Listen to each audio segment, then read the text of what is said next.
Now then, my name's Jules and welcome to the Wedding Mavericks podcast.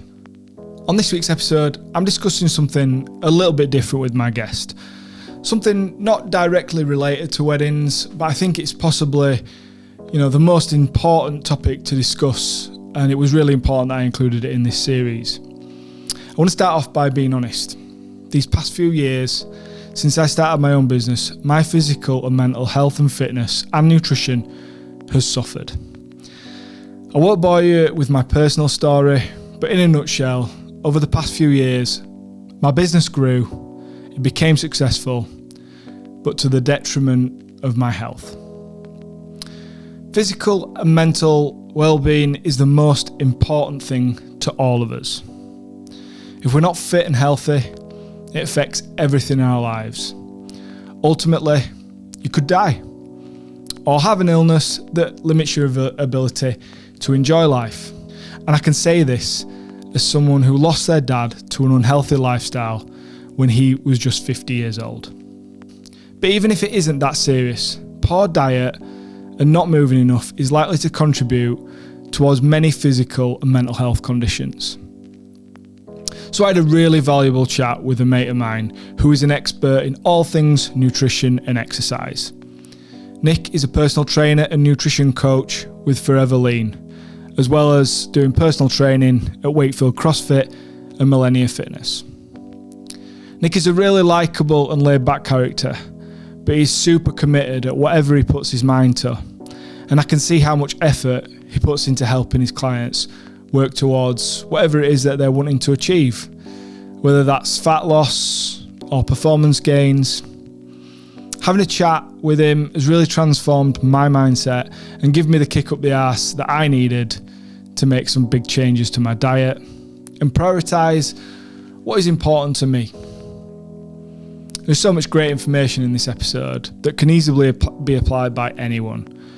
And with potentially the busiest wedding season ever approaching, there's never been a better time to work on yourself, to go out and smash it as things open back up. So, with that said, let's jump into the chat that I had with Nick. Right, I'm talking to Nick today, Nick Doyle, who is would you describe yourself as a personal trainer? Is that what you would? Yeah, personal trainer and nutrition coach. Cool. So, the reason I thought it'd be great to have a conversation with you is because, people that are in the wedding industry have probably it hasn't been busy for them for the last sort of year or so. Potentially it's going to become very busy in the next few months. And I, even though I don't necessarily swallow this pill, I truly believe, physical fitness is extremely important. Good nutrition is extremely important. I've never felt better mentally than when I was really into exercise. And because I think, we all need to prepare and be in the best place we can, I thought that was what, it would be a great conversation to have with you about general stuff. But also, I know that me and you had the same previous career, and we came out of that and have gone into doing other things. So I know that, you now are self-employed, Yep. So I thought it would be there'd be a lot of kind of business takeaways as well as the fitness ones. So why don't you start by kind of introducing yourself as, who you are, what you do, and let's sort of go back and how did you get to where you are today? Yeah, so thanks. What have we known each other? Was it 2003, 2004? 2004, I believe, yeah. Sometime. I'm 36 now. We were only young back then. 36, and hopefully soon I'll be getting married in Greece. Hopefully, as in I'm allowed, not that she'll let me down. Hopefully that as well. So yeah, I think like a lot of people in the wedding industry, I have worked in a 9-to-5 or shift-based work where you work for somebody else, and you might enjoy your job, but there's just some things about it that don't fit quite into your life. And I ended up with a hobby. Fitness has always been a hobby of mine since I was young. I've played in sports teams for a long time. Yeah. But I think, like a lot of people like yourself, like a lot of people in your position, you end up with a hobby that you're really passionate about and that you can see the joy you bring to other people. And then you think, you know what, I'm never going to be a millionaire, nor do I want to be, for that matter. But I can work this job, if that's the right phrase. I don't really see it as a job, but I can work it around my life, and therefore my life is better as a result. So, yeah, I'm now self-employed, personal trainer, so one-to-one personal training. But the biggest change for me is the nutrition side of things and helping people with not just fat loss, but performance-based nutrition. And obviously, due to the recent lockdowns, more online. So the wider reach of people and understanding that there's a large amount of people who need a little bit of guidance. Yeah. A lot of people feel like, not that they've given up, but that they've just gone too far and don't know where to start. Yeah, I can relate to that. Well, I often think I'm not telling them anything or giving them anything that they don't already know. I'm just supporting them, or maybe even being that nagging person that's reminding them just to take a multivitamin on a morning, or just to get in 10,000 steps today. Yeah. So I've really found not just the results side of things, people that lose X amount of pounds in so many times. That's not really my driver. My drive is people who keep it off, who continue with their journey, and all of a sudden you can see that they're happy. They say, I've never been able to lose X, or I've never been able to be happy, or I've never been able to get into a certain pair of jeans. And a lot of our clients, so there's 4 of us that now work together with what I do, but a lot of our clients are people who've tried diets. Some of them don't like exercise, and they've tried them, it's not worked, and they don't really know what to do. So we want to, real life is that I eat pizza on Friday, I have a full English breakfast on Saturday, Sunday, and a Sunday dinner. I like pot pie. And I like from Barnsley, that's why. Yeah, brown sauce. And I like my beer, but in moderation. And I think that's the difference. People don't really know how to go about getting that balance, especially if they don't particularly like exercise. And I haven't always been in the position I'm in now. I've played rugby, I played football, various sports for organisation that we both work for. But when I really got into it and understood that the cliche of you can't outrun a bad diet is absolutely right, and when I got to sort of 30, that diet took over, and actually it didn't matter how much rugby, football, squash or weights I lifted, it weren't going anywhere. Yeah. So I thought, you know what, there's other people in the same scenario, let's see what we can do and help them out, and then that turned into a bit of a job, and it's brilliant. Well, you know, they say if you enjoy what you do, you never work a day in your life, all that sort of business. So I suppose me knowing what you kind of have done over the last sort of, I don't even know when you started. You'd have probably been in your late 20s, wouldn't you, when you started getting really into kind of your triathlons and stuff, yeah. Is that right? So, I mean, I remember watching you and thinking, fucking, what is he doing? Like, Ironmans and stuff, like, you know, putting your body through some serious shit, really. But you obviously really enjoyed that. And obviously now it's kind of changed a little bit, hasn't it? You're not like doing sort of that extreme kind of endurance stuff. But you've just integrated fitness and nutrition and healthy lifestyle into everything you're doing day to day. So let's go back to we were both still in the police. Yep. How did you? Because I'm interested in this because I don't think me and you have actually ever sat down and had this conversation. Because I think we used to live. We were neighbours, weren't we? Like we had an apartment above. You actually bought the apartment I wanted to buy. Is that right? I told you that. Yeah. So I came to put a deposit down on that apartment, and it was gone. Somebody had already put it down that morning, and then I think I saw you at work the next way, and you were like, "Yeah, I've just bought an apartment at the park." And I went, "What number? Or what plot?" So I didn't know what numbers they were. Yeah. I'm like, You got mine. I can't believe that. Yeah. And ended up living underneath you then. Yeah. Which, you know, that was... I have like kind of fond memories of that, but then, you know, the housing market collapsed and caused all sorts of problems for us. But yeah, that's all in the past, as is the job that we used to do. But we were on like different sort of parts of that job, weren't we? You know, whereas I kind of stayed in uniform and you went into being like a detective and stuff. So how did you get, first of all, that fitness thing, how did you get into that? Because I've never really asked you. I just know that one day you used to play a bit of five-a-side football, and then next day you had like a really expensive bike and you were doing Ironmans. And what was that? Well, I think it probably goes back to when I was younger, I played football, played rugby, and I think I sort of thought, naively, I'm going to be good at this. I'm going to make a living out of being a rugby player. Every young man's dream, yeah. Yeah, I don't think I'll let go of that till I'm about 19. And I weren't. I were never going to... But I liked my rugby, I liked my local rugby, I liked my football.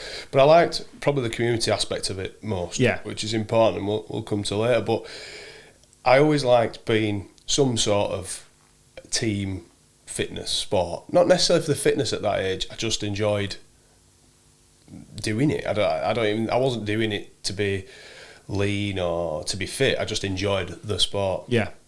And then you're right, I went on to join CRD and worked some silly hours, lots of overtime, travelling all sorts of places, never at home. And that sort of got the better of me, really, because it stopped me from doing the things I liked, which was the sport stuff. Playing team sport. I couldn't keep a place in a team because I couldn't play every week. Yeah. And then I started to look for things just individually to keep fit. Yeah. Because my fitness struggled. If I was playing once every 3 weeks instead of twice a week, I struggled. So I played squash and various things like that. But then equally, what comes with, and I think this probably relates to yourselves, what comes with working silly hours is poor nutrition. Yeah, a lot of takeaways. And not a great deal of sleep, so your recovery is poor. And then on top of that, you don't feel like exercising. So even on my days off, I found I weren't doing the thing that I actually loved doing. Yeah. So I'd made a bit of a change when I did a cycling thing for charity. One of our colleagues had a stroke, and it was a runner and a cyclist, and we decided to do a coast to coast to raise a bit of money, but also more awareness and a bit of respect. And I'd not been on bike since I was young. So that's the first time you kind of got in the bike, yeah? Yeah, I don't know when it was now, but me and my best mate, my DS at the time, and his best mate cycled from one side of the UK to the other over 3 days. Turned up, I was the only person that did any training. So that was a bad start. And then we got to York, and York had seen its worst floods for years. We were wading through York in what should have been a road. You carrying bikes, and there's pictures of us with water up to his waist. Really? And it were like when we turned back, but we had a support vehicle, but we didn't have a clue where we were going. We just had these maps. We were like, well, we're going to have to go 40 mile hours way. We can't get in car, that'd be ridiculous. So we did that. It was 3 days, and it was good. It was hard, and at that time, I wasn't cycling fit in any way, shape, or form. But I'd done a lot of cycling in run up to it, and I'd bought a cheap bike. And then we finished it and I felt great. And I think I'm probably a bit of a nutter. I like a challenge. And then I started cycling with a few mates then who cycled. I didn't join a cycling club at first. And I'm not a big fan of cycling clubs. They can be a bit niche. And I don't think I'm that good at it. But then one of the lads I know said, we were doing this Ironman. And I said, what's that? And he told me it's 2.4 mile swim, 112 mile bike ride and a marathon. I went, that sounds hard. That sounds hard. I'll have a go at that. Well, basically, he sort of baited me and said, I don't think you'd be able to do it. And I looked at him and I went, well, if you can. He's a good cyclist. Yeah. He's a good cyclist. So I'm like, well, if you can, I can, surely. He went, oh, I don't know. Oh, how much is it? Anyway, 340 quid later, I'd entered an Ironman that were like, I think it was something like 5 months away. So I turns up at Featherstone Pool and went for a swim for the first time since I'd... Seriously, so you went to Ironman without even going swimming? I'd not swam since I were at Oil and Baths back when we were 11. Or holiday, holiday swim. Yeah. But not swim. No. I could front crawl, but only what I taught myself. Yeah.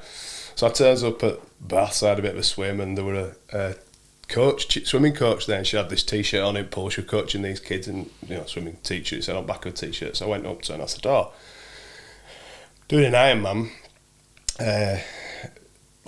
could I have some tips? Do you do personal coaching? Yeah. One-to-one or classes? I didn't know how it worked. And she went, oh, when you're doing it? I said, oh, June. She went, all right, plenty of time. She went, 15 months is a really good time. She said, plenty of time. I went, no, this June. I think it was July, actually. And she said, really? And she said, I can't actually help you. She went, I just need you to improve, just swim lengths. Just get the volume in. She went, there's so much wrong with how you swim and your technique. I can't change it in the time. So that was good. She didn't take any money off me. So I went and did the Ironman, and then at that point, the bike I liked, but I did the Ironman, I hated it. It were awful. Right. And then from there on, every year I've gone on to cycle in the Alps. We've travelled to the Alps every year and cycle. I really like that, but again, it's the fact that I'm with 2, 3, 4, Is 5 it a social riders. situation as much as it is? They're all better cyclists than me. Right. But it's the social element and enjoying the rides, and the views are incredible. Yeah. I haven't run a marathon since, and I've no intention. And I certainly haven't been on many swims since. Albeit I am thinking about doing one for my 40th, but we'll see. I like a challenge. Got a few more years to prepare for that one now. I'm a bit nuts, so... I think I bit off more than a chew. I ended up doing 2, but that's by the by. So, but whilst doing that, I discovered CrossFit. I was still in the police at this point. I discovered CrossFit, and it was the fact that I could go there. We were on shifts, and I needed something to do for an hour. Yeah. Getting up at silly o'clock in the morning to go swimming, 6 a.m, 4 times a week were hard. The running I found incredibly hard. I don't like it. Yeah. I'm okay at it, but I don't particularly like it. Whereas a cycle, I'd get on my bike and go out and could spend hours.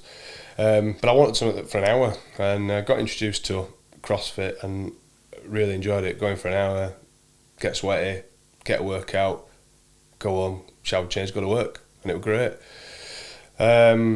So much so I ended up with 2 or 3 other guys from work setting up a CrossFit section in the sports section within the police, and then just became a bit addicted to CrossFit. I still cycled, and I still cycle now, apart from last year when it got cancelled. I go to the Alps every year, but the CrossFit side of things became what I really liked, and I enjoyed the people and the community. And whilst when you work out, if you imagine like a gym class, it's like a gym class, but just a bit more intense.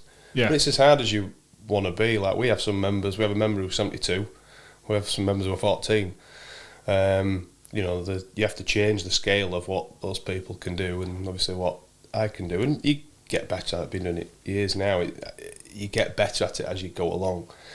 More time, it's like anything, the more time you spend. So then I went on holiday and I wanted something to read. Not really into novels, so I read, there's like a CrossFit journal, like a CrossFit book. Read this book and the sort of coaching side of it. I was then interested in my own personal development in that sport.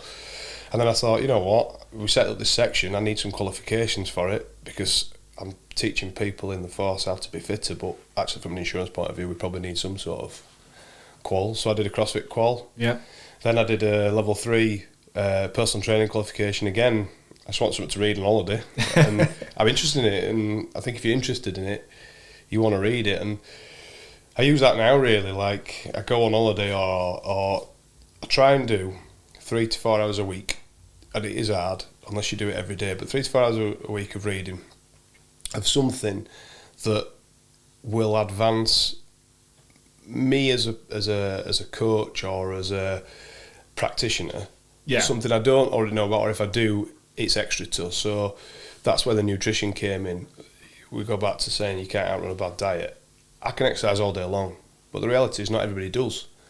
And I still want to know what I can and can't eat and how my body works and what's good for me and what's not. So I started reading more about nutrition and then what athletes in CrossFit do, what athletes in triathlons do, and how they make those decisions based on their nutrition as well as the performance. And that really interested me. And then in the end, I sort of went, I really like this. Like, people started asking me, what's your opinion on this? Can you help me with a pull-up? Can you help me with a muscle-up?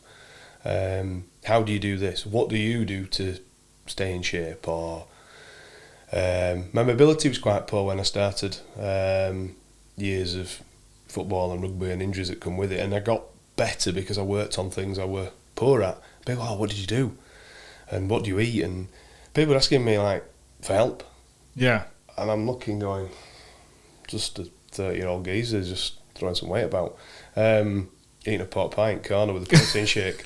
And I really had to dial in my nutrition then and have a look at what actually worked properly in order for me to get a little bit better. And people were asking, and people, can I give you some money to show me how to do this? And because I already had the qualifications, I was like, well, yeah, okay. And I basically became a part-time PT as well as having a full-time job. And I was like, oh, this is all right. But then I found that I actually weren't enjoying my job. It was just paying me mortgage. But I really enjoyed, I was doing 10, 12 hours and then coming home and half an hour, get shower, changed into this and going out and doing 4 or 5 hours coaching or training with people and loving it. And then on my days off, I'd fill my days off helping other people Coaching, and not resting from work. And I was like, well, this can't carry on.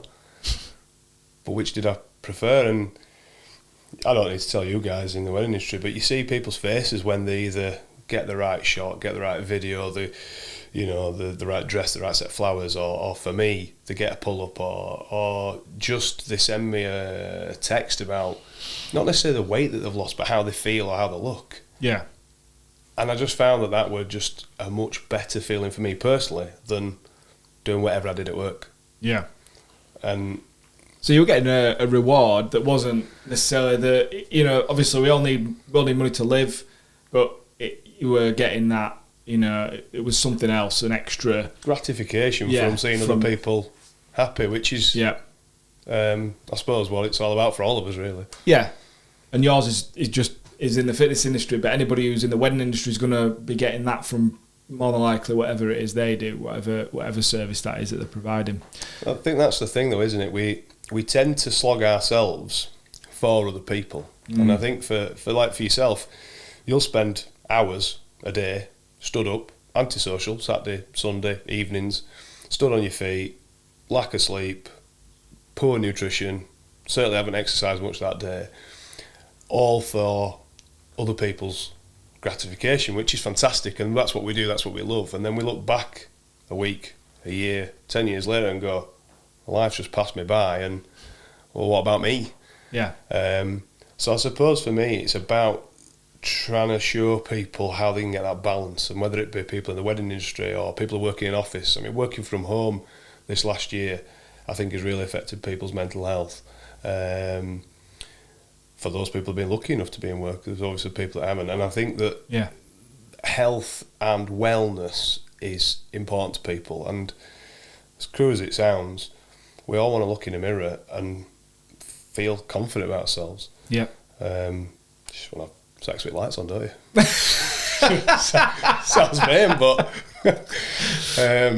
you want to feel good about yourself. Yeah. And I just think that there's so many people out there that they'll send me messages, and the clients we have, they'll send us things, and we comment between the four of us what somebody's asked, and we're like, we can't understand how people think that that's true. There's so many myths and things out there that people think is right and is a barrier to why they don't eat better.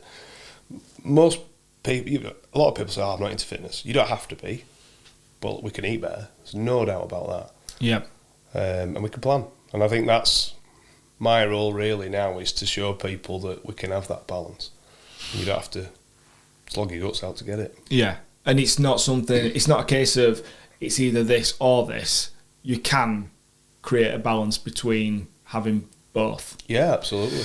Okay, so just so we qualify kind of where you're coming from, you were in the police and you started kind of on your fitness journey and guiding yourself to like better nutrition while you were still in that job, and then you went on to do another kind of I don't know, would you call it a corporate role? But it was you were basically in a management position, running helping to run a company, a business, which was demanding in itself. And alongside that, that's when you are really kind of getting into the good nutrition, good like kind of exercise routines and things like that. So you were doing that alongside each other. Now, the one thing I'm going to throw into the mix will be the kid thing, because that would be my question. It'd be like, well, yeah, let's say you've got those two things to balance, and then you throw the sort of kids in, and that kind of puts a spanner in the works. And that could be people that might be listening and thinking, well, yeah, I want to get fit and I want to work on my, eating better. But there's these barriers. There's the how. So we know that you've it's not just a case of you've just been a personal trainer and your life revolves around health and fitness. You have actually you've been able to balance, that with another, a proper kind of work aspect, and not being your work sort of thing. That's what I was kind of getting at. So, how did you start? Let me see what a typical day looks like. What now? What would it have looked like 5 years ago, or 3 or 4 years ago? So yeah, I decided to make a change, and I decided I didn't have the confidence, and this has probably resonate with a lot of people in the wedding industry. There's loads of people out there that do it, more qualified than me, better than me. Yeah. Who's going to choose me? Okay. So why you can't possibly do it? Just stick to what you're doing. Few people want your help, and it's great, and you're happy. And there was that sort of self-doubt. But then I was like, I've never shied away from a challenge, and a bit like that, I always think to myself, I don't have massive skills, but I have lots of effort, and probably mental tenacity, I would suggest. There's 60 million people in the UK, probably more now, and 1 out of every 4 adults are obese. 1 out of every 5 children under 11 are classed as obese. BMI over 30 is essentially the guidelines. Yeah. But don't get me started on BMI. And also on top of that, 1 in every 6 adults is suspected to have some form of depression, stroke, anxiety. I say that because I think they're linked, and I think what health and fitness together give you are those qualities that assist. I'm not saying that there's a direct correlation, but there's definitely they're definitely linked in some way. And the point I'm making is 60 million people. If I help 100, well, I've done my bit. And let's be fair, I'm never going to be a millionaire, nor do I want to be. But if I can earn a few quid off back of it and enjoy it, yeah, and help other people, why not? But I couldn't have just started out. I didn't have the confidence in that, and we've got bills to pay. Yeah. I'm not going to leave a secure job. Certainly, look at what happened last year. But so I did go to run an electrical and security company, which was pretty much Monday to Friday. There were a lot of emails and things late at night and working weekends, but I chose that. I chose to answer those emails. If I hadn't have done, it'd have waited till Monday. But it allowed me then to spend time and get better at the thing I did. So I imagine for, just like yourself, but for most people in your industry, that they probably start out doing a few things on the side to start with, maybe things for free, do things for the friends, people they know. You took some pictures for me years ago, didn't you, when you first started? Yes, it's a while ago now, yeah. That was a while ago, up at Wortley. So, yeah, I think that's a good place to start, and that's what I thought. I thought, what has everybody else done? How have they gone about doing it? And if I want to do this, let's have a crack. If it don't work out, don't work out. So I did run alongside my other job, yeah, and And in the end, I got to a stage where, again, I was making good money in that job, but I was doing a lot of work for it. It was causing me a lot of stress. It was causing me a lot of anxiety and a lot of stress and a lot of like, do you know what, I don't really want this. I want to get married and have a family, and if I do that, is this job going to help me, or is it going to hinder that goal stroke life? And I didn't think it was going to be helpful towards it. And then I was like, well, I'm just doing exactly what I want to stop other people doing. I want to get into a position where I'm helping people fit their life around their work rather than the other way around. Yeah. And get get the health and fitness up as well as do the work. So that's when I said, do you know what? I'm going to give it a go. And Mike brought us all together over a couple of months, and we started looking at our similar values and what we believe. So it's not just about the fitness side of things. And the more research I did into that, and the more work we did with that, the business grew. And to some extent, not the first lockdown, because I was just sat in the garden getting pissed in the sun. Nobody were interested then. But it allowed us to work on the business, and the platforms were already there. We were sort of out of the game in terms of we were already online. But certainly towards the end of that first lockdown, and then we came out in the summer, didn't we? And then was it October, November, back into another lockdown. And everything was there, the platform was there. We'd got our credibility, if you like. We'd got clients that had been with us years. We'd got clients that had worked and used our product. We don't have a product. You see people on Instagram selling shakes or diet pills or whatever. Our product is information. Knowledge, yeah. With the idea, and as corny as it sounds, Forever Lean is titled for that they will gain that knowledge, go away and use it, and people still use it now, having been with us 3 years ago, and they know what to do when, they have a relax, holiday or Christmas. There's no end goal. People who do Weight Watchers, or they might be getting into a wedding dress. Yeah, we're not working towards a date. We're working towards forever. Yeah, which sounds ridiculous. Well, no, it doesn't. It actually makes total sense. And I'm saying it genuinely, because I know what I eat like at the moment. And let's just say we're in the week. So a couple of share bags. We do though, don't we? We eat share bags. Why? But it's like, I'm thinking, well, if I'm good till Friday, yeah, I can just do what I want at weekend, which I'll be honest, don't really work, because then it's extreme. Yeah. See, I do more 5-2, and whilst I wouldn't advocate. I bet your 2's not like my 2. Probably not, but I could list what I had this weekend, and you'd be like, oh, that's not too bad. I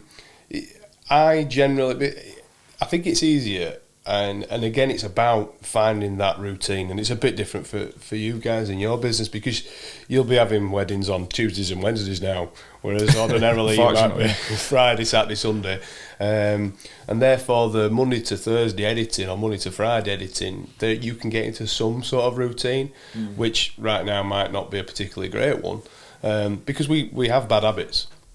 And the thing is, we have bad habits. Our kids are going to pick up those bad habits. Yeah. And then their kids. And then the circle just keeps going. So we need to break that.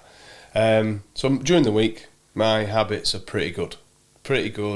A pretty tight regime, but only because I'm at work and I find it easier to do so. That's why I think shift work is hard, because your shifts are all over the shop. Yeah.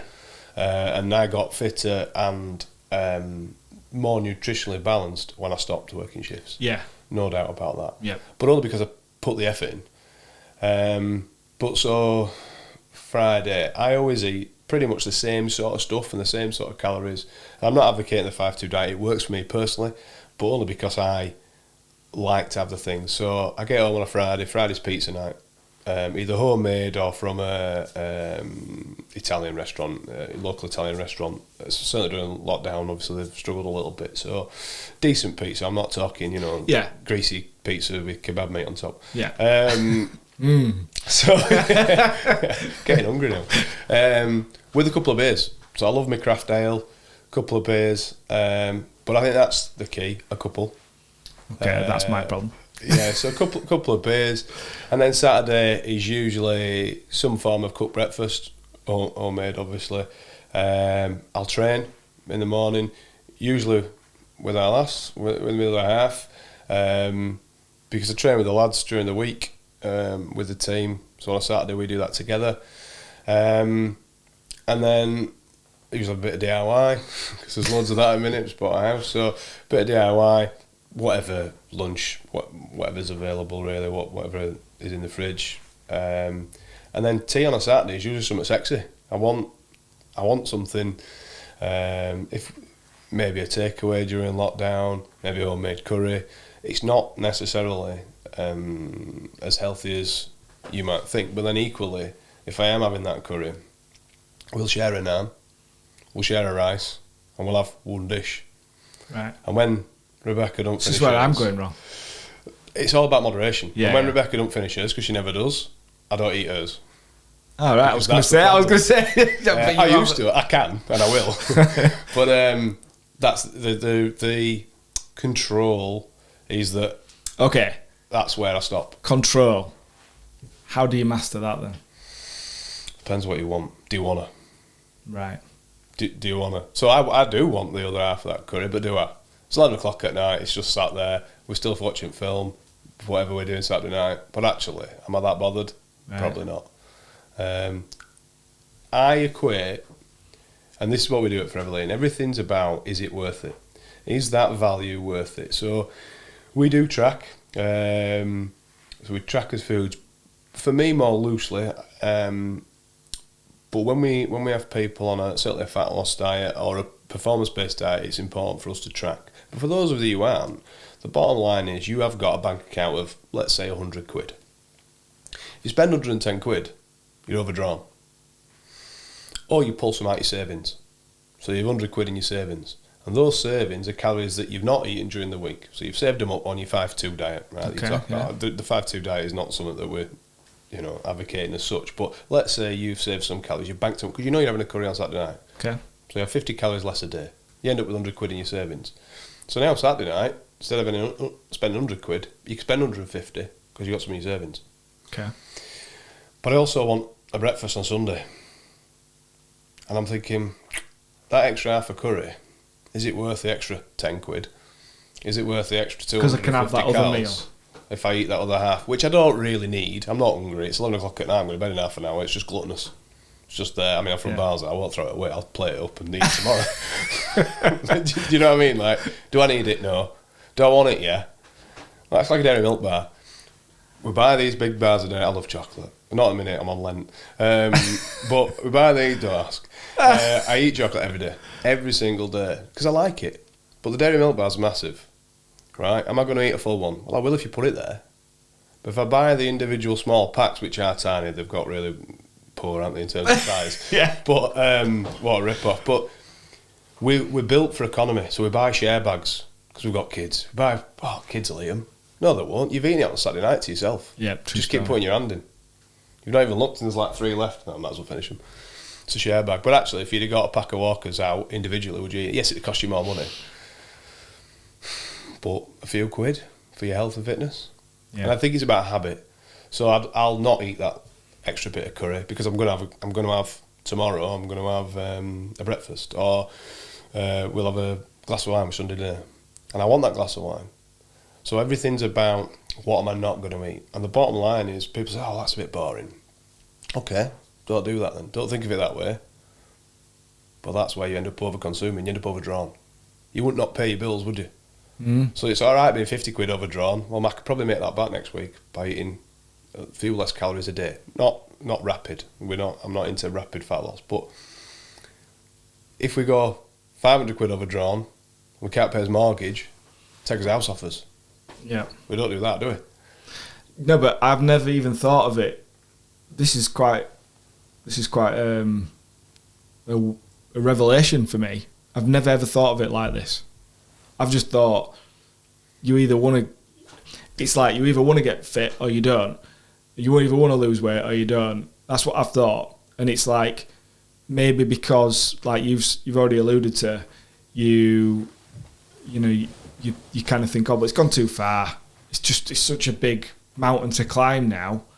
I'll just, I'm going to have to do so much to make that happen that I just can't start, and I think that's probably where I am, and I've been for a few months.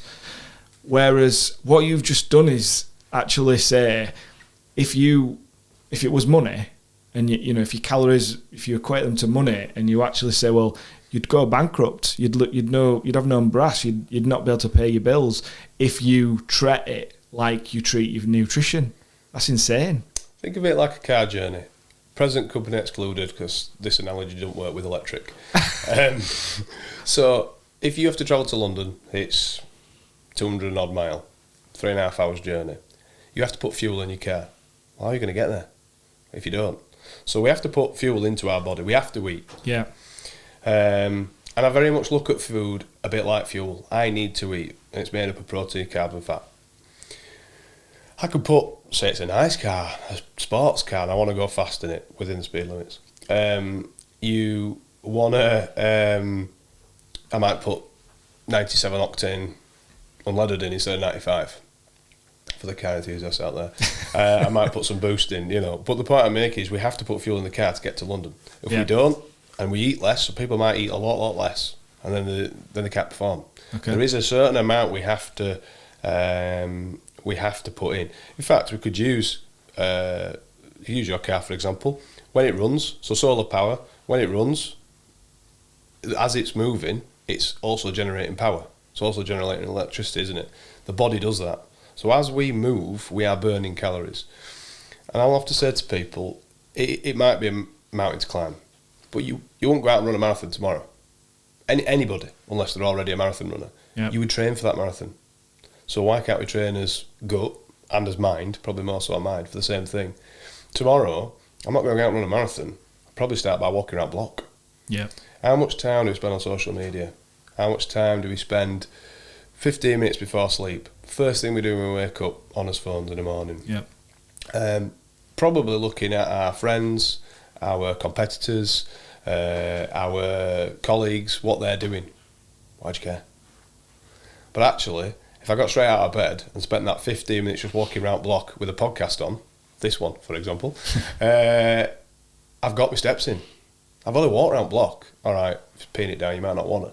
But if you're walking and you start with that, happy days. You won't run a marathon tomorrow, but you might run half a mile. There's the couch to 5K is a great start for people. Some people say, I ain't got any kit. Just a pair of trainers will do. Yep. You don't always need to start at top end.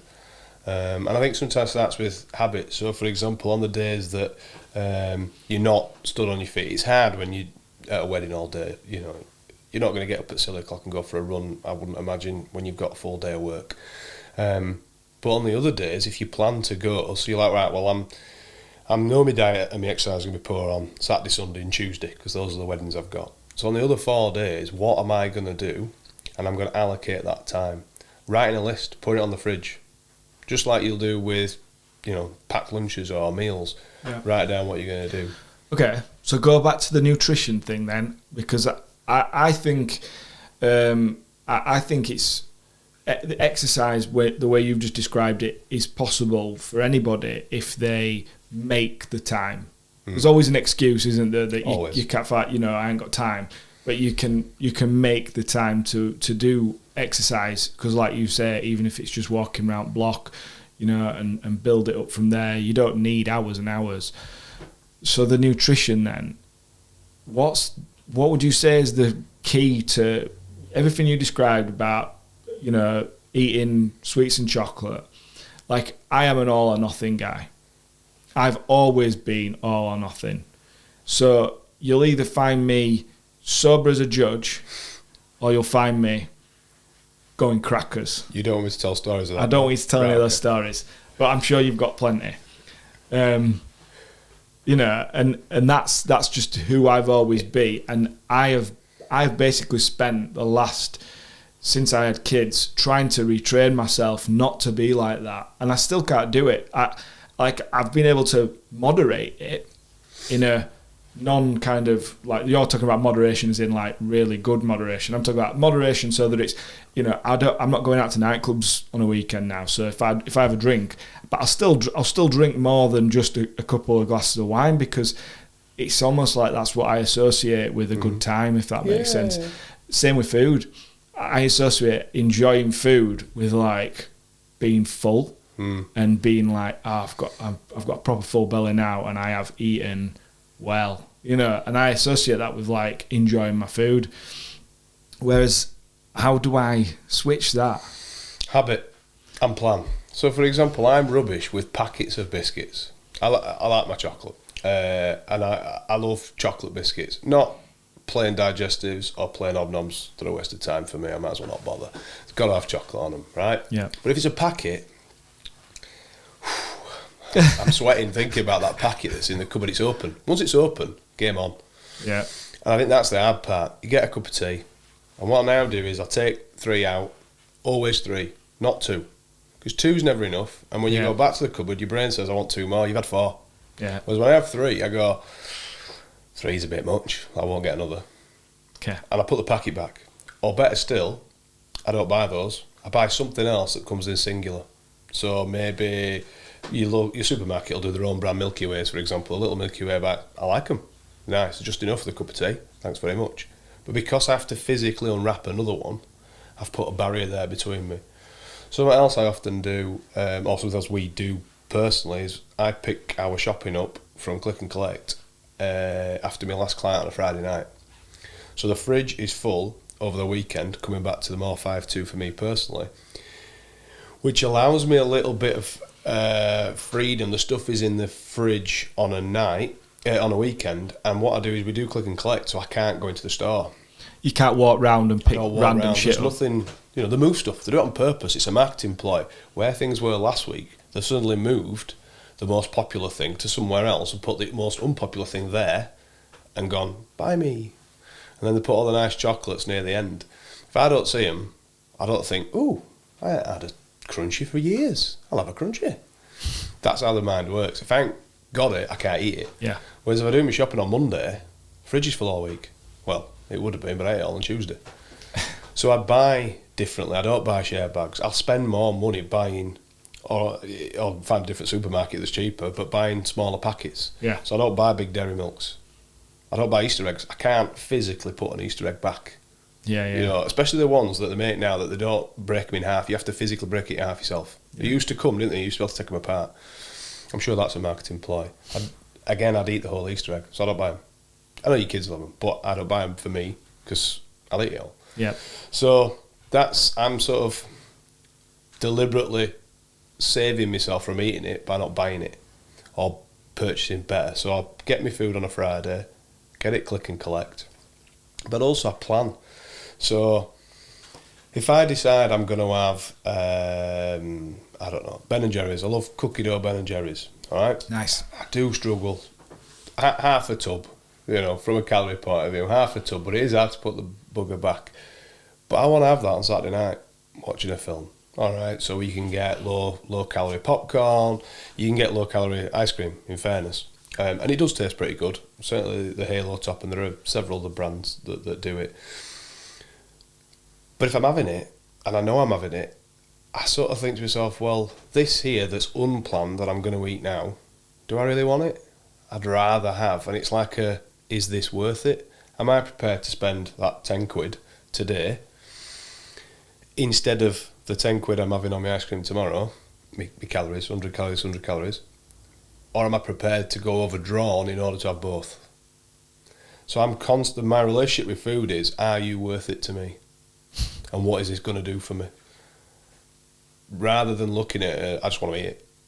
Because all of a sudden I just want to eat it. If we did everything we wanted, we'd all be bankrupt and we'd all be in jail. But that's the problem. And that's why your whole, you know, thinking about it like money, that's like a revelation for me. And it seems so simple, but I've never thought of it like that. And when you just said there, you won it, yeah, that's literally how I've been living my life for the past couple of years. And it's there. Yeah, because and it's there. Because you just think, but even when it's not there, mate. Walk to the shop, go get it. That's it. At least you can walk. At least you get your steps in. Yeah, but there's a bloody car on drive. And then sometimes... Don't charge it. And then sometimes if I've had and this is no joke, right? Lindsay will piss herself listening to this. If I've had a drink, so I can't drive, I'll get on bike and I'll ride to the shop to get another bottle of wine.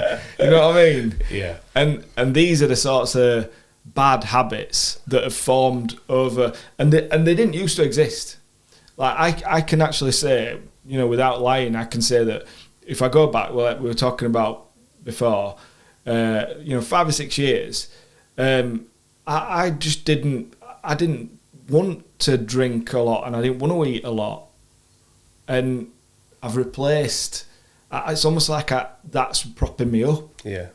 Do you find a lot of people talk to you about food and nutrition in that way where it's like it's propping them up? And I'm not just talking about like alcoholics and stuff, but I mean like food, like it's almost like that there is definitely like this phase. I feel like I'm like in some sort of weird like, admitting all my shit here, but I want to have this nice food because it'll make me feel better, it'll make me feel good.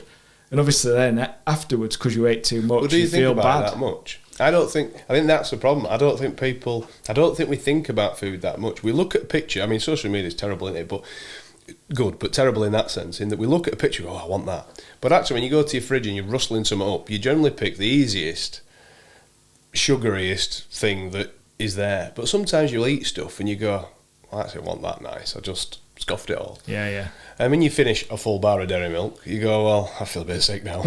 Yeah, exactly. Every time. So the point is, if you thought about it, you won't actually have eaten it. So we put all our chocolate on the top shelf.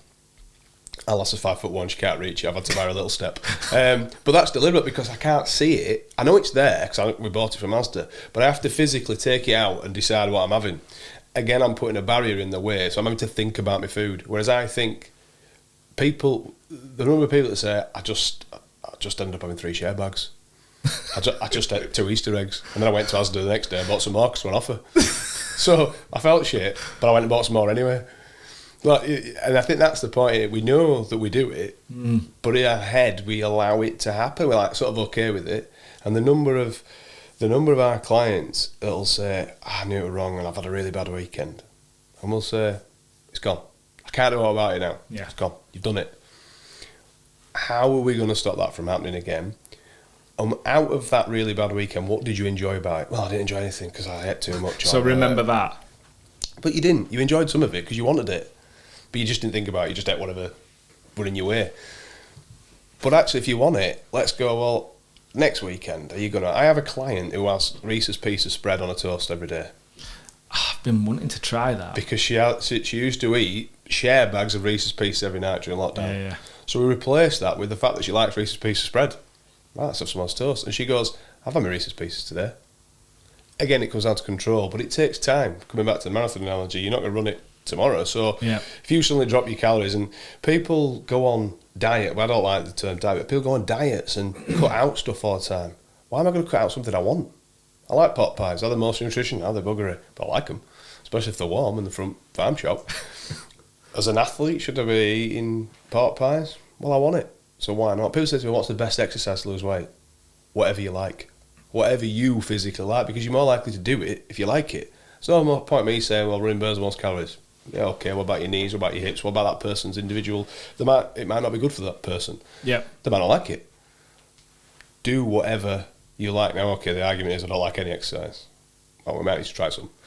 But you don't, even if you went out walking, I think it's about thinking about what you can do. So coming back to the long hours that you work on your weddings, it's probably, I'm guessing, but it might be whatever buffet food is there or whatever food they give you at the wedding. Yeah. You might take some sandwiches, maybe a McDonald's or a KFC on the way home because you're starving, it's 9 o'clock at night. Have you been to weddings with me? Or both. McDonald's breakfast on the way there, KFC on the way home. And then you get home and a couple of beers to wind down. Yep. And then next day, repeat.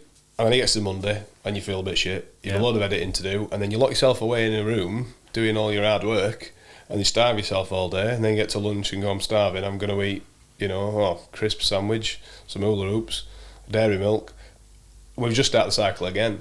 Whereas if we were planning that and going, right, well, Saturday, Sunday, if you're going to have your KFC, your McDonald's, breakfast, whatever, but at least if you know it's coming, you can sort of counterbalance it. And the bottom line, coming back to the money analogy, is you have got X amount of calories to spend, X amount of money in your bank. If you spend more than that, you're overdrawn, you're fat. It's as simple as that. Yep. And eventually, if that happened in real life, you go bankrupt.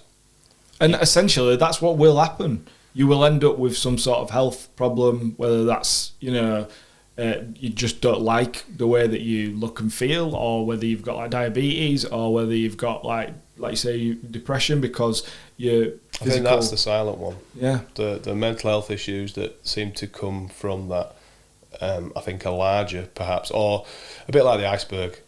People can see that we're unfit, unhealthy. People know, and they maybe don't want to do anything about it. Like you say, it's a mountain to climb. It's the invisible stuff, the mental health things that I think we need to really look at as an industry. And I think jobs like yours and ones in the wedding industry where there's long periods of time where you don't have access to. It's easy for me, when I go to work, I have tubs of food that I've pre-prepared or I buy prepared. And that's easy. And everybody goes, oh, you do loads of exercise and you plan all your food. Well done you don't have kids and you don't work. I do work fairly long hours, but I have a microwave available. Yeah. It's not about comparing you to somebody else. It's how am I compared to yesterday, or where do I want to be and how am I going to get there. But again, it's not tomorrow, it's not next week. And it's just making some small changes initially. And that seems to work for people. Yeah, do you know, this is I could talk about this stuff all day, I really could. And I hope that people who are like listening and watching, they take some of this on board, because I think it's easy to put kind of barricades in the way, and make excuses for yourself. I know I certainly do.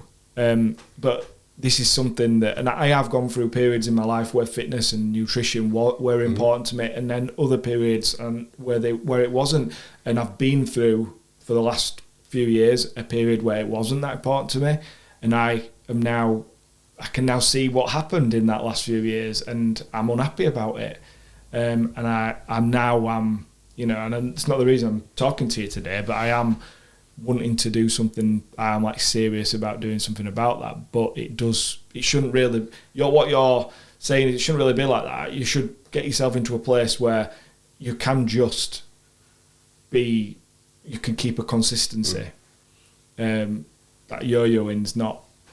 Well, that's why we created a Facebook page, like a closed group for our members, which we've got an app. So we've got an app on your phone that you download all the exercise. We've got exercise routines in there for every walk of life, whether you're a CrossFit athlete, whether you go to a normal Globo gym and you use the machines there, whether you work from home, so workouts from home, or whether you've got no kit at all. They're all on an app. The application talks you through the movements, it demos them all, and then tracks your performance. Equally on there, it tracks your calories, it links to MyFitnessPal if you use it, and it links to your smartwatch so you can track your steps. All of that we can do through our app. But the biggest development for us and sort of the start of the last lockdown really were a closed Facebook group where the community in that group are from all over the UK. We started fairly local, but now we've got clients all over the UK. We've a couple in Australia and a few in America, which is really good. Time difference obviously hinders a little bit, but it works. And they talk to each. Sometimes somebody will ask a question in that group publicly, just like you would on Facebook, but it's in a closed group, and they're waiting for a response from one of us 4 coaches. Yeah. But the other members answer it for us. Oh, have you tried this? Or what about this? Because all of a sudden, the group is full of people of the same ilk. And I think that's part of the issue in any industry, in any health and fitness related scenario where people think they're on their own. Yeah. and they're not. You know, working mums, working dads, long hours. We have clients with fibromyalgia, we have clients who are menopausal, we have clients who are adaptive. One of our coaches, Louise, is adaptive athlete. We've got a client in a wheelchair. We have every walk of life within this group. But regardless of their physical makeup and what they can do physically, they're all in the same sort of place at one point or another.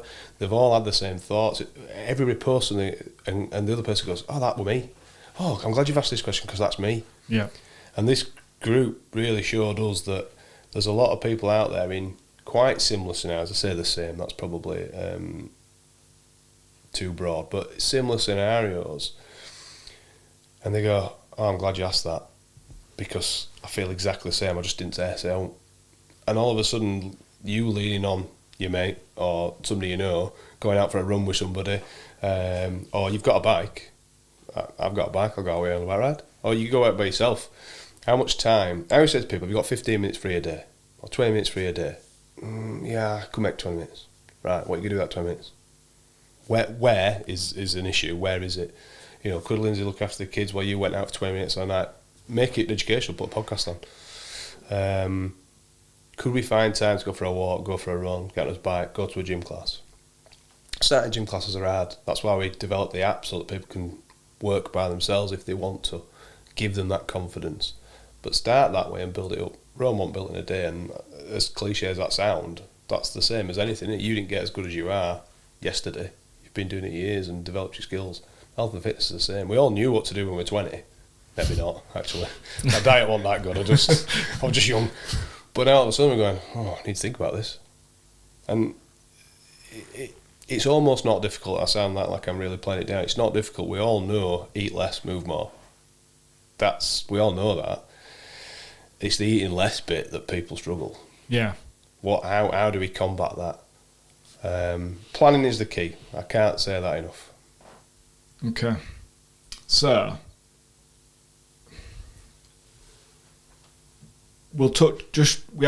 you've mentioned about mental health, and you've described it as sort of, you know, the silent part of this and potentially the more serious and detrimental part. So how I know that when I'm exercising more, eating better, I know 100% that my sort of mood will be much higher than it normally is, more positive, more motivated. Is there anything more deep than that, or is it as simple as, you know, when you feel good and you feel healthy, you know, physically, that just cascades, or is there anything more deep? And yeah, there's plenty of science, which I could go into detail for you. There's plenty of science relating to exercise and what that does to the brain, and how the chemicals that exercise releases affects the brain and how it makes that person feel. Yeah. And there's plenty of science behind that. At Forever Living, we sort of believe in cutting out the bullshit and talking to people in layman's terms. Exercise makes you feel better. Exercise makes you feel more energized. It does. Try it for those, and it does. To start with, maybe it's hard to get going, but it's also a sense of achievement, and that's what I think people forget, that when we do something, it's not about comparing you to me or me to you. All right, I'm not the best cyclist out there. My mates, hands down, could smash me on any of the hills that we go and do in the Alps. But we go as a group and we have a laugh. We take pictures. We cycle at pretty much my pace, if I'm honest. And I have no issue with that. I'm not comparing myself to them. I feel great when I get up the whatever mountain, X mountain, insert name. Because the achievement for me personally, as a less advanced cyclist than them, I feel brilliant that I've done. Do I look at the time I did it in compared to theirs? Doesn't matter. Or compared to whoever. It's not about me. It's not about what I did compared to that other person. It's about the fact that I just did it. So if you go out and go for a run around the block, and next week you might go around the same run and knock a few seconds off, well, that's pretty good. The fact that you went out, that's pretty good. It's all about what that is to you and what your goal is. So do I want to get a little bit fitter? Do I want to exercise? I don't really. I'll give it a go. And then when you do it once, twice, 3 times, you're like, my God, I didn't even realise this, but I'm doing it and I'm getting fitter, and it's just hit me in the face without even realising. I think it's taking those first steps. Yeah. Exercise makes the mind, we feel better about ourselves. So that's a really sort of dumbed down explanation of the science of mental health and physical health. But they do go together, there's no doubt. But I'm not saying it's a cure, but I'm saying it definitely helps. Yeah. But people do get in a rut, and if we're already in a position where we're not in a good place, then starting something new creates extra anxiety. And it's how do we find that? And it's those small baby steps that we take moving forward. And that's sort of what we're saying. We can help people take those baby steps, or you can do it yourselves. There's plenty of stuff out there. I've mentioned the Couch to 5K, going for a walk yourself, mental space, get a podcast. That podcast for me I used to like music, not as much as yourself. I know you were quite into music when we were younger, but that really helps. Going out on my bike or walk with my earphones in makes a massive difference. Makes you feel better. Yeah. So let's look at actionable. Right. I'll describe my situation, but my situation is probably replicated in across and not just necessarily as a male, but like as a female, because I'm a parent, and at the moment and at various points in my life, I'd say I'm probably more the taking the lion's share of the daily parenting, just because my wife's working kind of long days at the moment. So I get up and I've got the kids to sort out, and then I've got to come back and sort all the mess that they've made in the house. There will be work to do, and then I've got to pick them up, and I've got to make teas. I've got to do after school extracurricular, whatever they've got on, and try and corral them to behave themselves and get into bed and all the rest of it. And it's 7, 8, 9, 10 o'clock at night. And now you can't be asked. And now I can't be asked. So what do I do? Like, and that's Monday to Friday, and the Saturday is get up at 6 o'clock, 7 o'clock, and I'm off to a wedding, and I don't get back till 11, 12 or later. With your KFC. With my KFC. So what can I do? Because I see people making the I know you'll have all the little Tupperwares and you'll make the meals. How do realistically, without going, that I think that what it is I see it as that's so regimented and it feels like it'd be so difficult to do. And then like I've got to make, kids don't want to eat broccoli, so I've got to make a different meal for them as what I'm going to have, and Lindsay don't come in at the same time. And so what's some actionable stuff that I might be able to do there, both nutrition and fitness? Fitness is a little bit harder in that it involves protected time. So on the fitness front, like you say, you've got everything to sort in the morning, ship the kids, take the kids off school, get back, you've got some work to do, some editing to do. On that point, one of the things I said to myself when I left the job we were in together, and I'm pretty sure you'll have said the same, was I'm going to have a lunch break. I am going to have a lunch break that nobody is going to press that radio button and make me stop, even if it's 20, 30 minutes.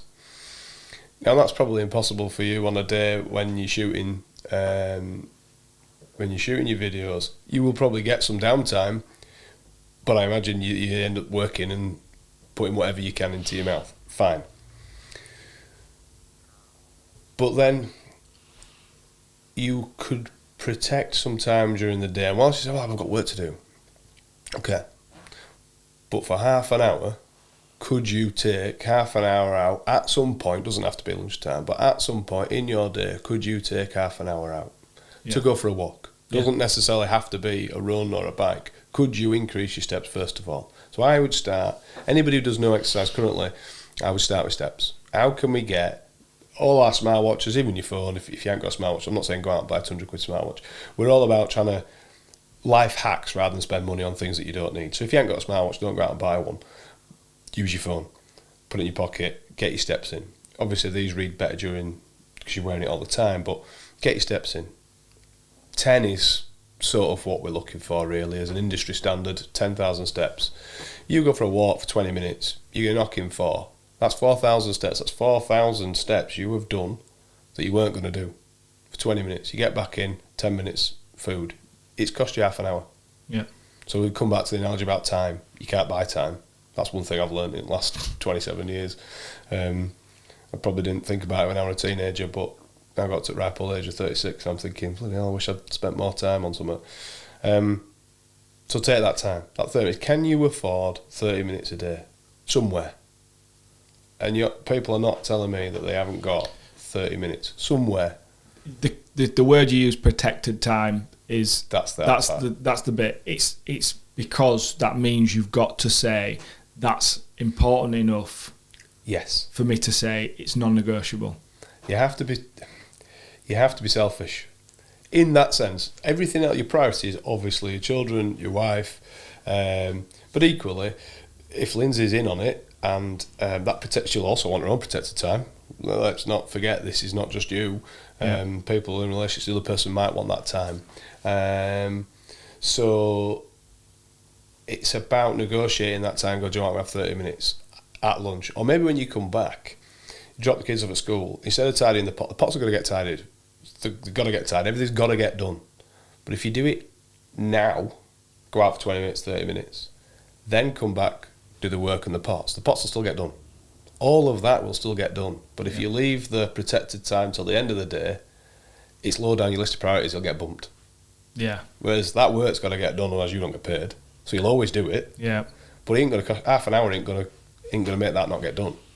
So if you prioritise it, I'm not saying over kids and whatever, but it almost has to be up there as I must do this 3 times a week. It doesn't have to be every day. So that's the first start. If you want this to happen, if you want to get healthier or fitter or just make some small changes, then it has to become a priority. Otherwise, we're just doing the same thing we do every day. Yeah. For 10 years. I think you have to get the buy-in from your partner as well. So if that protected time is going to be at a night time and one of you's got to be in a house, then that protected, don't take piss, don't go out for 3 hours. She might not like that. But if it's half an hour and then tomorrow maybe, look, Lindsay goes out for half an hour, and you end up with that buy-in together, that you do it together. That's not always the case. But there are ways around that. Getting up early is an option. I mean, I'm not a massive fan of training early personally, but that's just me. Back to the nutrition side, it all comes down to planning. And again, it comes down to time. How many minutes do people spend with the open cupboard door or fridge door going, what am I making for tea? Yeah, that's me every day. Kids won't have broccoli. You get stuff out on side. Oh, shit, what am I going to do with this? Right, okay, what about this? Lindsay, have we got any broccoli? What's in the freezer? Right, I'm out to the garage to go to the freezer, or spare freezer, whatever. Wasted minutes. Whereas if you sat down on a Sunday, I'll just use Sunday as an example. In your case, Sundays might not be an option. Could be Thursday, doesn't matter. What are we having next week? Can I plan a couple of days with me? I'm not talking about making them, but even what can I have? So come back to your click and collect. What am I going to make next week? In actual fact, I think there's a study that shows we eat about 15 of the same foods. Same thing all the time, yeah. So why is it so difficult? Yeah, Why do we open cupboard? It's a good point. Because actually we eat pretty much the same stuff. You personally, and I do the same. I eat the same stuff all the time. But again, I also have a life hack. I have some microwavable meals, which you can get from any supermarket, which are more health related, so they're more protein based. Now they're not anything amazing. They're low in carbohydrates, but I don't buy them for that reason. I just buy them because they're 350 to 400 calories per tub. They're not massive, but they're enough for me. And then 2.5 hours later, I have another one, and I usually have 3 of them a day. Okay. And that's because again, I might have 20 minutes between a client or 15 minutes between a client. 3.5 minutes in microwave, it's piping hot. I need to eat it before the next client turns up. So we've got to find ways that work for us. What's easiest, and that's the point, isn't it? We do everything that's the least line of resistance. Grab things that go in the oven for 20 minutes that we don't have to watch. Yeah. And yeah, if you're into cooking, we've got loads of recipes, but again, that comes down to time. And then you plate up extras for later. But if you've not got that time, let's make it easy. What can I buy that's better for me than, I don't know, fried chicken? And how am I cooking whatever it is I'm cooking? Are there options? I'm not saying go out and buy an active fryer. You don't have to go spending loads of money. But how can I make that meal better for me? Another common one is the portion size. I think that's a struggle for me, yeah. So I've deliberately bought plates that have an outer ring on. Yeah. And I deliberately make sure I don't go onto that outer section of the plate. It sits in the middle. So it sits in the middle, because then, short of piling it tall, I know that I can only eat a certain amount of calories because they're in there. A common one with male and female is that they generally plate up their plates the same size. Yeah. People don't plate less up for a female party. Well, they've got less, they're smaller by nature and stature, but they've also got less calories to burn. And on top of that, scientifically, they take longer to burn the same amount of calories than males. So they have got less to spend, it takes them longer to earn it back, but yet we're eating the same portion size. So all of a sudden, do we need to start looking at your portion size, then a smaller portion size for Lindsay, because of the stuff I've just said. Yeah. And then on top of that, whatever the kids don't eat, that needs to go in the bin. Yeah. Not just picking at eating all their leftover shit, especially the nice stuff that they've left. Either straight in the bin or into a Tupperware tub for tomorrow, if they'll eat it again. We have clients that recommend pouring fairy liquid on top of the kids' food when they're finished with it, so they can't eat it because it tastes like fairy liquid. Because we have clients who don't realise that they're eating extra calories by eating all the kids' crusts or whatever. So it's decisions like that just make things a little bit better. Things like buying light mayonnaise instead of full fat mayonnaise.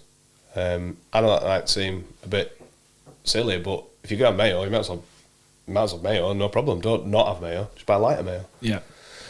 What about portion size then? I think I have a problem with that, and I don't think that it's because I am being greedy as such. I just know when I feel full, so I try to think. Yeah, so I try to make enough food so that, right, I'll give you an example. If I have, let's say I have like chicken wraps, and I'm talking about like chicken breasts done in the oven, no like fat and stuff like that. They're just chicken breasts and then in a wrap with like a bit of barbecue sauce or something. So I'm not saying that's like super healthy, but it could get much worse. And I know if I eat those, I'll be full, and I'll make enough. So I might have two. I might have more than two. But I know that I'll be full.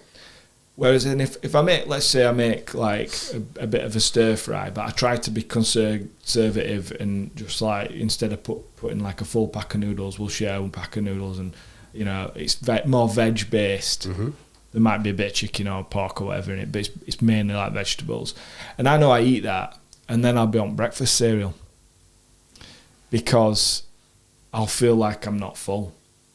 How do I change that? Is that something that can be changed fairly quickly, or is that like just one of those things where it's like you're just going to have to be hungry for a bit, mate, and then your body will react to it? It depends on you personally. So I generally eat every 2.5 hours, but I eat smaller. So like I talked to you about the takeaway, the microwavable meals. They're only about that big, about that deep. So it's not loads of food. Yeah. But I eat little and often. But I find that works best for me. A big meal, I'd be starving. I'd be eating protein bars or whatever, exactly like you said about the cereal. But you can manipulate the mind almost by changing the time that you eat or the portion size that you eat. So for example, you talk about cereal, eating cereal afterwards because you're hungry. What is it about cereal, apart from the fact that it's sugar and you like it? Yeah. What's wrong with yogurt and fruit? I made, Rebecca made some Eton mess the other day, right? It was Asda's own brand meringues, some double cream, but it was 50% less fat. I didn't even know they made it. And here's a tip, don't whisk it yourself. It took me forever. I'd got an electric whiskey in the I think I might have seen you doing this. I just couldn't be asked to get it out and get it mucky, so I'd whisked it myself. I wish I'd not bothered. A few strawberries and some agave syrup, which is basically just better syrup than, or less calories in it than full fat syrup or honey. 200 calories. It was lovely. I was like, no, this is nice. And I knew, I knew there was supposed to be the one in health and fitness. But she was like, I'll just knock us this up. It took 15 minutes. All right, that's a lot less time than, those microwavable lovely chocolate pods that take 3 minutes in microwave. But the point I make is if you plan ahead and you're going to have yoghurt and a little bit of syrup with some strawberries and blueberries, it's just as nice. Probably nicer than the cereal. Yeah. Just that the cereal's easier. Okay. I get where you're coming from, yeah. So again, coming back to planning. So it's about buying the right stuff. But also changing your habit. Am I going to have that cereal? Well, if you want cereal, great. Well, I always say to myself, I want it. I'm hungry. And it's easy. And then I do sort of think afterwards, well, I didn't really need it because I'm not going to waste away. Certainly not going to waste away. You say you felt hungry, but is that just habit? You get to a time. So like right now I'm sat here. I know it's lunchtime because I'm rumbling. Yeah. And I'm sat here, and it's because I would have already eaten by now. Your body gets used to the times that you eat. So your body's used to eating that cereal. It knows it wants it. Yeah. But actually, if you took off, we'll just say roast potatoes. Say you normally have 3 roast potatoes, and you had 2. Would your belly know that you've only had 2, and therefore say to you half an hour earlier that you're hungry? Probably not. So you won't measure out the food you put on your plate now. You just put it on until there's no room left on the plate. There's no white space left on the plate. You're just popping it on there. So if you put less on there, would your mind know? Probably not. So you might still end up eating the cereal, but you've just eaten 200 calories less in the food that you've just put on your plate. Okay. So then the cereal is almost free. And that's how I generally rule my life. If that becomes free, that chocolate bar is free because I didn't have X. And it's robbing Peter to pay Paul, but ultimately that way I don't eat both. Yeah.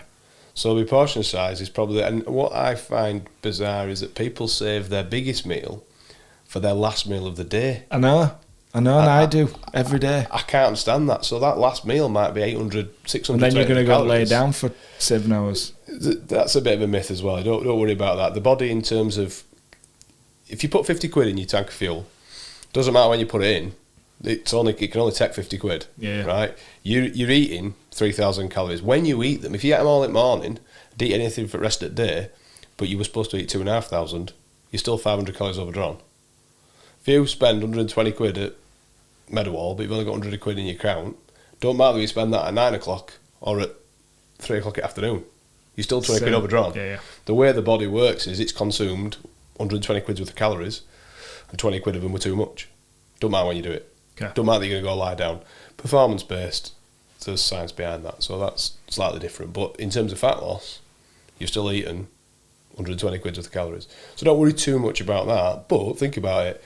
Could you change the way in which you eat? Could you eat less in that meal, which would allow you a more nutritional, protein-based snack? So they do plenty of protein-based quark, yogurts. There are many brands out there, but there are ones that do chocolate-based ones. There's a vanilla cheesecake one, which I really like. About 100 calories, 20 grams of protein or 17 grams of protein. Pretty filling. Throw a few blueberries on it to make myself feel better. Happy days. That's a nice snack before bed, and it's much better than cereal. And the other thing with cereal is, where do you stop? Because you just fill a bowl. Whereas if I eat things that are already designated as a certain size, so a yoghurt, for example, with a handful of blueberries, I can only eat that, or I have to go and open up another yoghurt. So is that why the prep thing? Is that why people do food prep? Because that allows them to create those portion sizes, yeah. Measure. Yeah. But I'm also not saying you have to be on a calorie counting diet. We just have to understand that you can't eat everything in whatever quantity you want. Yeah. So you don't have to track your calories, but you have to understand what you're eating. And I would ask people to write down what they eat and how much exercise they did. Yeah. If you spent a week or backdate it to last week, what did you spend on food, like calories? What did you eat each day? Food. Don't count the calories, just what food did you eat and what exercise did you do? And you look at it and go, right. It comes down to move more, eat less, or eat better. But it doesn't have to be, as I said to you at the beginning, it doesn't have to be good food all the time. I just can't eat pot pies every day and drink 2 bottles of wine every night. Obviously. We all know that. We all know that. We all know that. Yeah. It's just that control element. Yeah. Right.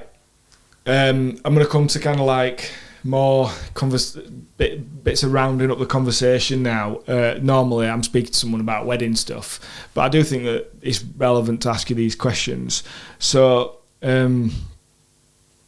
what advice would you give your past self? And this doesn't have to be in relation to health and fitness, what we've been talking about, but you've actually done similar to what I have, is kind of leave a career that most people can't. Most people just wouldn't ever have the bottle to do that. Could have retired at 49, Julian. You know that? Which is pretty insane, isn't it? You'd be like, 13 years away from that now. Yeah, thanks for that. Do you know what? Life ain't 2.4 for anybody, I don't think. And whilst I thought it perhaps was or should be, it don't quite work out that way. You can't buy time. It's the only commodity you can't buy. You can't buy time, so use it well. And if you want something, go out and get it. Go out, but work on it. Work with other people. I was going to say steal their ideas, but I don't mean it quite as in steal. I don't mean copy, but I work with great coaches and great PTs every day, and some of which I'm fortunate enough to run a business with. But I also work in the same arena as other great PTs and coaches, and social media is full of them also. And I sometimes look at what they do and go, oh, that's pretty good. Or you might look at a shot or a video of somebody else and go, oh, that's a pretty good thing. Surely Flourish look at somebody else's work and go, oh, I really like that. You don't need to be always reinventing the wheel. Well, no, that's not what I meant. You don't always have to be doing something completely brand new. You can reinvent something you've already seen. Like if it works, it works. Yeah, absolutely. But speak to that person. Do you know what I mean? Yeah. I work with coaches who are well into mobility, and it wasn't my forte. And I've asked a lot of questions like, what about that? How does this work?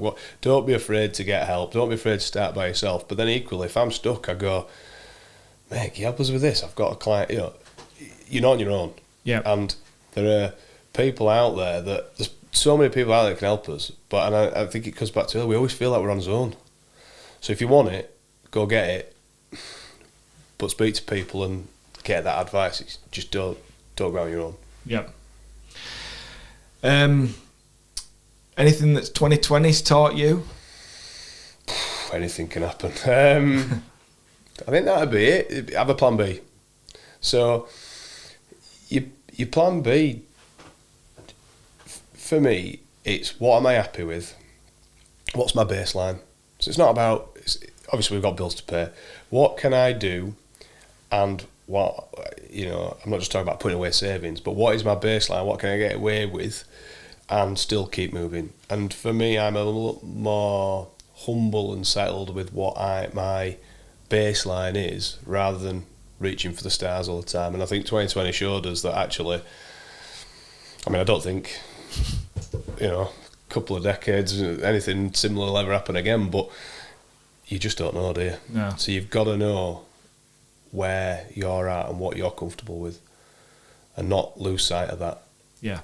Are you talking like financially? Yeah, what you're happy with. Yeah. I'm probably, whilst it was difficult, and of course there was lots of anxiety and worry about it, I don't think I could be any happier. And I think the only reason for that is that I'm settled. Yeah. And I'm happy with what you've got. Sort of, I don't want to say the smaller things in life, but we haven't been to Michelin star restaurants, we haven't been to Caribbean island holidays, have we? None of us have been anywhere. Yeah. So all of a sudden you've got to be happy in the surroundings that you've got. And I think not lose sight of that going forward, and just jump back onto the busy bandwagon of, well, I've got to earn so much money, or I've got to do so much before I have kids.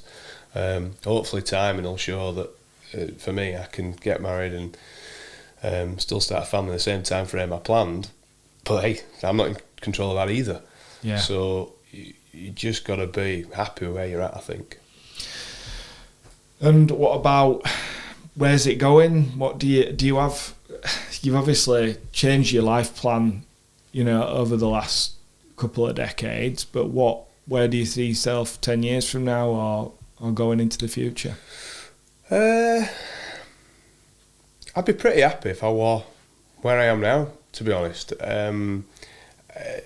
Additional family would be nice, but in terms of work, I seem to have the right balance, and I feel like you've found the balance of working enough to bring in enough money to be able to service everything and have a happy life. I could work more hours on the floor and earn money at PT. And I mean, I love the one-to-one and the class environment. So I still coach classes, which I really enjoy, and I love that. Could I do 40 hours of that a week? Probably not. You'd burn yourself out. But then equally, the online stuff that we do and dealing with people is so rewarding. But again, I don't want to sit in front of a computer for 10 hours a day. Yeah. So the balance for me is pretty much just right. I seem to have a really good life balance now, and whereas in previous years I might have strived for something more, whether that be financial or otherwise, I'm pretty happy where I'm at. So for 10 years I'm... And that's brilliant, mate. I'm really pleased that that's happened, because I've known you for a while now, and I can see that, for many years you worked a lot. And it was, my wife and you did a similar role, so I know that it isn't necessarily always through choice, but there is the financial incentive to work harder, work longer hours. And it has that culture, doesn't it? So there's you earn more, but then you just go and buy another car or go on another holiday. But there's a downside to it, and then the fitness side of things. You obviously now got to you when you were doing the Ironman thing, you were going all in on that. Now you've got a balance of it. So it's good to hear you say that. I sort of think of, I've always, and anybody that knows me will know that I use this analogy a little bit. I've always looked at my life a bit like three segments of a pie chart, and that'd be work, relationship, I say personal life, as in me time. Yeah. And I think that as we get older, the me time segment gets a lot smaller. Life and work have to be right. And I think at some point through, I think I was 18 when we first met. So over the last 19 years, work's always been a big factor, because I've always worked a lot and enjoyed it. I'm not saying, most of the time enjoyed it. Personal life and relationship have been smaller segments, but now all of a sudden I feel like the pie chart is equal. And personal life for me is probably more about my own personal health and fitness. And of course I'm going to add family into that, and my segments will change, quite rightly, more from a priority point of view.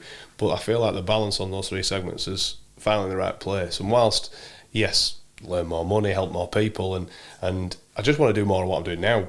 Yeah. But not too much that the other segments suffer.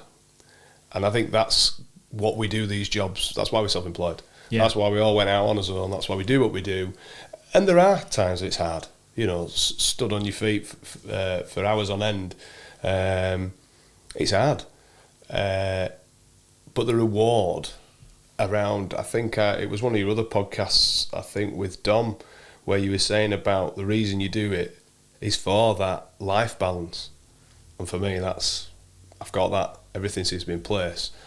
So just add to it and keep it settled, which is nice, because I think we're always striving for more. That's it. And I'm all right. That's good. Right, I really appreciate your time, mate.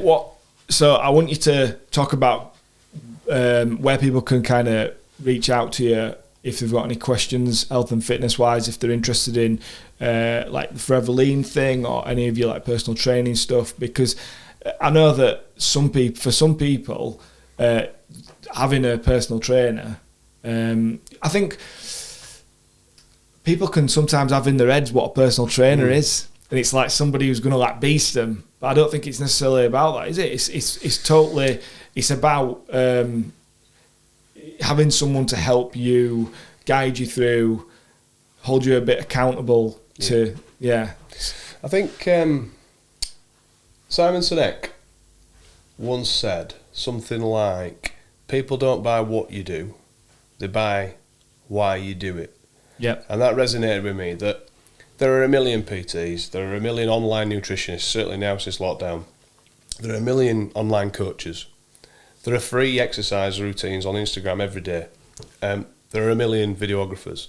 Yeah. People don't buy from you, and I don't like the word buy, but people don't use me, they don't use you because of the product that we do, well, perhaps for yourself, but they have a connection. So there's a PT out there or an online coach for everyone. Yeah. Whether that be male, female, a certain connection. And you probably, similar to me, I'm not upset if somebody chooses to use a friend of mine or somebody who I don't know rather than me. I expect people to do the research, and it's about connection. So you're right, people do have sort of preconceived ideas about personal trainers or online trainers, and that's because there's quite a lot of gumph out there on the internet. So I'd advise people to go to the Forever Lean website, which is foreverlean.co.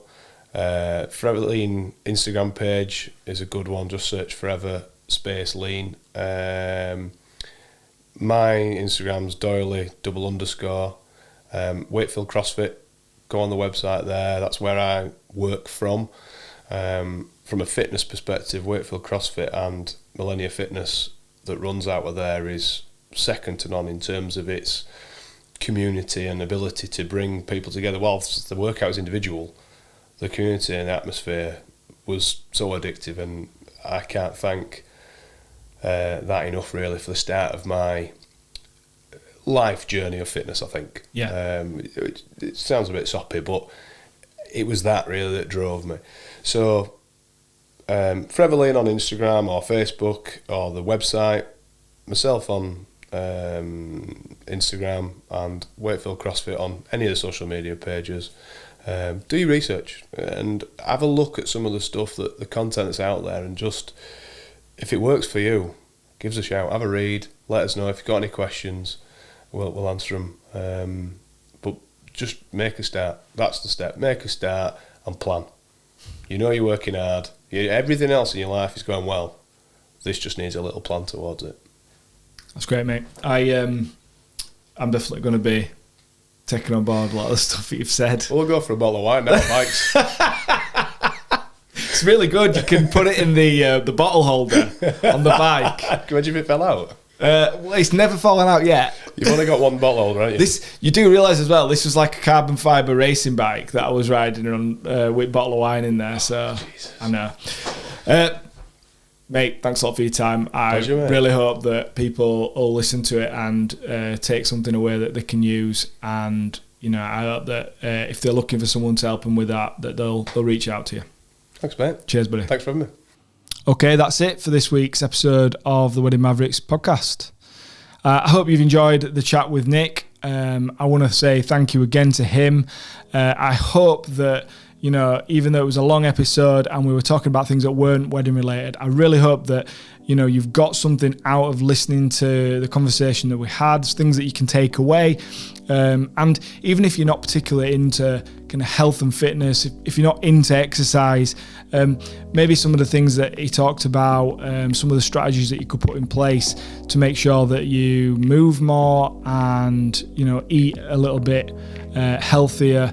And that's going to help you, because I know that personally when I'm exercising, when I'm eating better, I know that not only do I feel better physically and I have more energy to do things with my kids and to go out and do weddings and work, but I also mentally am in a better place. I don't feel the pitfalls of backlog and busyness I know that when I am feeling physically fit and energetic, I mentally can push myself a lot harder, from a work perspective, without feeling, those dips. And that's really important when you're going to be really busy and you want to be able to be at your best for your clients and also be at the best for the rest of your life, as you're trying to juggle both. We're coming to the end of the series now of the first series of the Wedding Mavericks podcast. Next week will be the last episode. And I just wanted to say that if this has been helpful, or you've got something from any of the other episodes, if you've only just started listening, please go check out the other episodes, and follow us on social media at Wedding Mavericks. We show these visually, we record the videos and show them on the YouTube channel, which is Wedding Mavericks. And if you want more information about this episode, the guests, or anything else to do with Wedding Mavericks, please check out the website at weddingmavericks.com. That's it for this week. Thanks again for listening, and I'll catch you in the next one.